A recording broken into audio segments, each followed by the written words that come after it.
Today the Christmas house is back open and ready for business. Trees and debris are completely cleaned up, but the structure of the right side of the home did sustain some damage. A few customers told me that they were inside the pharmacy just moments before the armed robbery occurred, and it worried them knowing that the owner, Matt, as well as 2 female employees were still inside. A Republican congressman is apologizing for a wild night in Israel where he went skinny dipping in a holy body of water during an official congressional trip last summer. Hi, I'm here at Crossgates Mall, standing outside of what used to be Brookstone but will soon be a 20-lane bowling alley that will open in late November. Construction will begin within the next few weeks at Crossgates Mall as contractors are building a 50,000 square foot gaming complex called Latitude 360.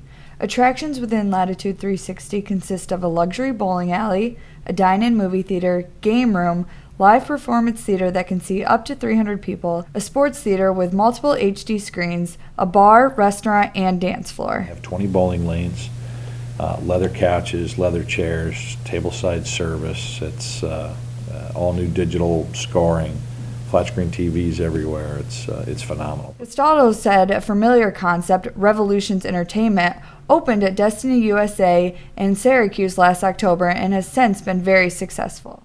This past Thursday, the National Rifle Association held a massive gun rally here at the state capitol building.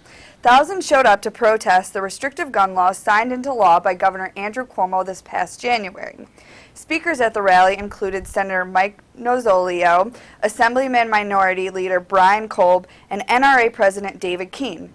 NRA President David Keene said, "We've lost the battle, but we have not lost this war."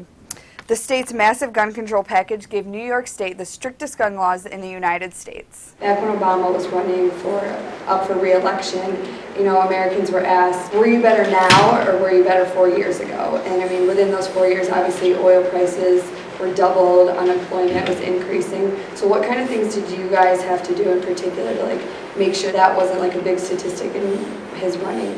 Well, I think people understood the circumstances under which the president took office, and that's something that we heard again and again. They understood that he took office in the midst of the worst economic crisis since the Great Depression. The question they were asking themselves, and the question we wanted them to focus on, is where will we be 4 years from now?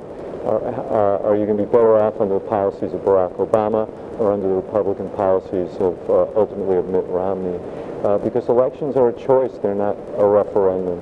And so our job was to make sure that people understood what that choice was, and they had starkly different visions about what that future should be. Ultimately, the American people chose the president's vision of where we should go in the future. Construction has started on the new facility project behind me, and although it looks like they're just moving dirt, they're actually removing a barrier that's been in the town for years. Believe it or not, this stretch of concrete I'm standing on will soon be a highway that will connect Williamsport, Pennsylvania to Corning, New York. Not only will it improve safety along Route 15, it will bring more business to the southern tier. Hi, I'm here at the University of Albany Campus Center Ballroom, where tonight Surfaces Key is hosting its 5th annual Revelations to Revolutions Hip Hop and Gospel Fusion. Tonight you can expect performances from student singers, rappers, dancers, and poets.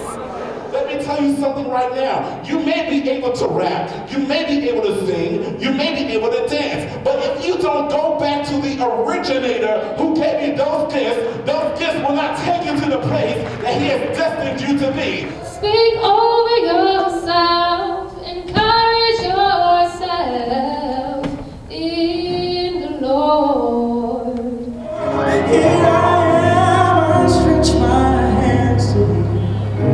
Oh, come and rescue me.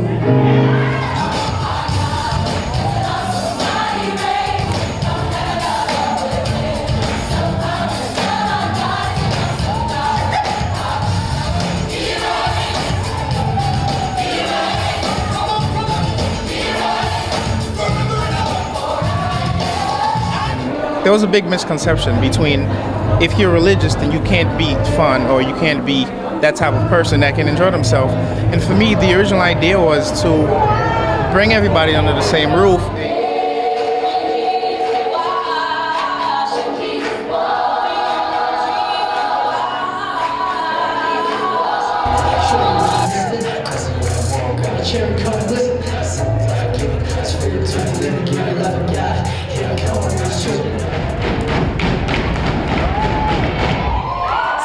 is the 5th annual Hip Hop and Gospel Fusion. What it is, it's a gospel concert and a hip hop competition. It's always a charity event, so every year we donate to a charity of our choice. This year, all the proceeds will go to Global Citizens for Sustainable Development, located in Bangalore, India. A subdivision of GCSD is Vedike, which is an eco-residential facility that currently houses 10 boys. The goal of the organization is to expand Vedike into a school that teaches 400 children and houses 140 underprivileged students. All of the money donated will go directly into the building of the eco-residential school. This just in, a meteor blast has struck an eastern city in Russia, causing injury to more than 1,200 people, including 204 children. So far, 2 serious injuries have been reported. NASA has confirmed that this meteor was non-related to asteroid DA-14 that's expected to pass Earth thousands of miles away. 3 parts of Russia have been affected, and damage has knocked out cell networks, electricity, and water supply. Today, 2 healthcare systems, Guthrie and Geisinger, announced that they're going to be working together to do a research project that will let people know about the health effects of drilling in the area.